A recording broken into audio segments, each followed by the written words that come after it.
Mga pantalan sa bansa naghahanda na sa inaasahang pagdagsa ng mga babiyahe para sa Holy Week na posibleng pumalo sa higit 2 milyon.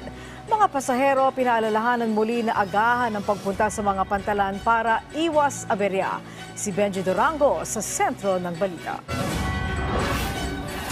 Excited na sa kanilang biyahe ang mag-asawang Mary Joy at Leo Peñoso. First time daw ni Leo, kaya bitbit nila ang anak na si John Lay. Pauwi sila ng Bacolod para sa isang masayang bakasyon. Anong pakiramdam ngayon ninyong dalawa na magkasama kayong magpuprobinsya? Masaya. Masaya kasama yung mga bata. Nakakwentuhan ko sila sa Northport Passenger Terminal sa Port Area, Manila.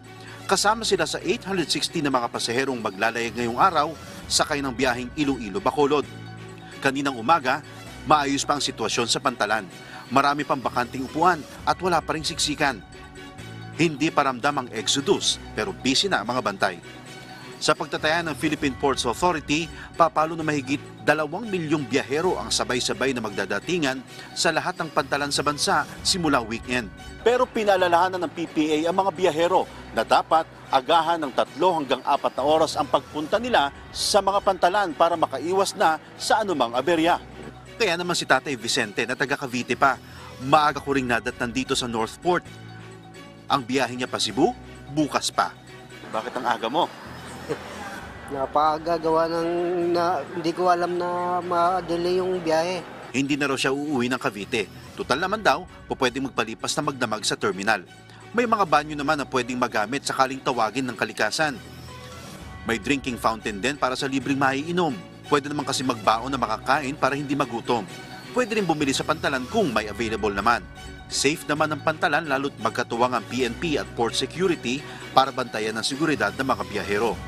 Ang PPA at PCG naman, nagsagawa na ng high-level coordination meeting kasama ang iba pang stakeholders. Bahagi pa rin ang kanilang paghahanda sa paparating na Semana Santa. Isa sa kanilang napagkasunduan ay ang araw-araw na pulong. Sa sentro ang pagpupulong sa safety at security ng mga biyahero. Ayon kay PPA General Manager Jay Santiago, dapat ay alam ng lahat ang tungkulin ng bawat isa at agad mailatag ang solusyon sa anumang maging hamon. Isinagawa ang meeting sa Puerto Batangas na inaasahang dadagsain ng mga mananakay patungong south.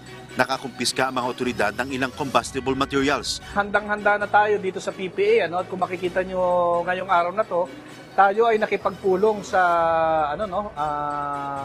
Philippine Coast Guard na sa mga nakaraang panahon, ito ang kauna-unahan talaga na ang focus natin is a high-level coordination meeting between the PPA and the Philippine Coast Guard para masiguro natin na itong darating na Semana Santa ay mas maaayos pa natin yung mga proseso sa mga pantalan natin at magiging mas kaaya-aya yung pagbiyahe ng mga kababayan natin.